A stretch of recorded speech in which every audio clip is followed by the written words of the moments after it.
رانا صاحب پچھلے دنوں بعض لوگوں نے یہ تاثر دیا کہ یہ اصل مسئلہ وہ تھا جو پچھلی چند ہفتے پہلے خبر چلی تھی کہ شاید فیلڈ مارشل جو ہیں ان کے لیے پریزیڈنٹ ہاؤس خالی کرایا جائے گا. یہ ذرائع کر کے بڑی خبریں چلی تھیں اور وہ پاکستان کے اگلے صدر بنیں گے.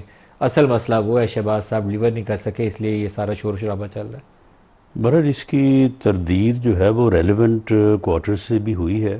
آپ کیا کہتے ہیں؟ اور جو آرمی چیف ہیں فیلڈ مارشل عاصم منیر صاحب, ان کا کوئی پرسنل ایجنڈا نہیں ہے, اور قطعاً یہ بات غلط ہے کہ ان کے کوئی اس قسم کے ارادے یا کوئی اس قسم کا ایجنڈا ہے کہ وہ جہاں پہ ہیں وہ وہاں سے جب بھی ان کی مدت یا ان کی میعاد ختم ہوگی وہ گھر جائیں گے.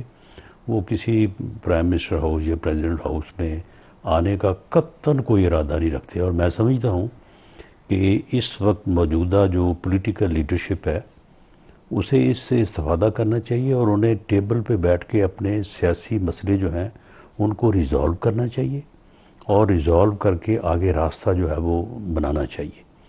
اس طرف سے کوئی مداخلت نہیں ہوگی, بلکہ اگر یہ پولیٹیکل اپنے ایشوز کو ریزالو کریں تو اس طرف سے کوئی مدد ہی ہوگی.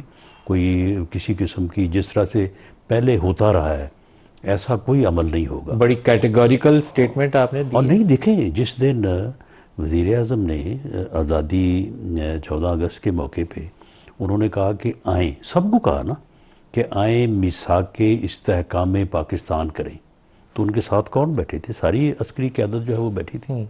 تو اس لیے اب ہم خود ہی جو ہے وہ اس قسم کی خبریں اور افواہیں اڑاتے رہیں اور اس کے بعد پھر سوشل میڈیا کے پیچھے بھاگتے رہیں تو پھر اس کا تو کوئی علاج نہیں ہے. نہیں, لیکن یہ تو بڑی واضح آپ کہتے ہیں نہ ان کا سیاسی ایجنڈا ہے, نہ وہ پریزیڈنٹ ہاؤس اور وزیر اعظم ہاؤس میں آنا چاہتے ہیں. دیکھیں, ایک بندے کی بات سے, اس کے ایک ایک لفظ سے جو ہے یہ معلوم ہو جاتا ہے کہ کیا سوچ ہے, کیا ارادہ ہے. اور جس دن ریٹائر ہوں گے وہ گھر جائیں گے. ہر معاملے کے اوپر ان کی جو اپروچ ہے ان کا قطعاً کوئی اس قسم کا جو ہے وہ ان کا ذہن ہی نہیں ہے.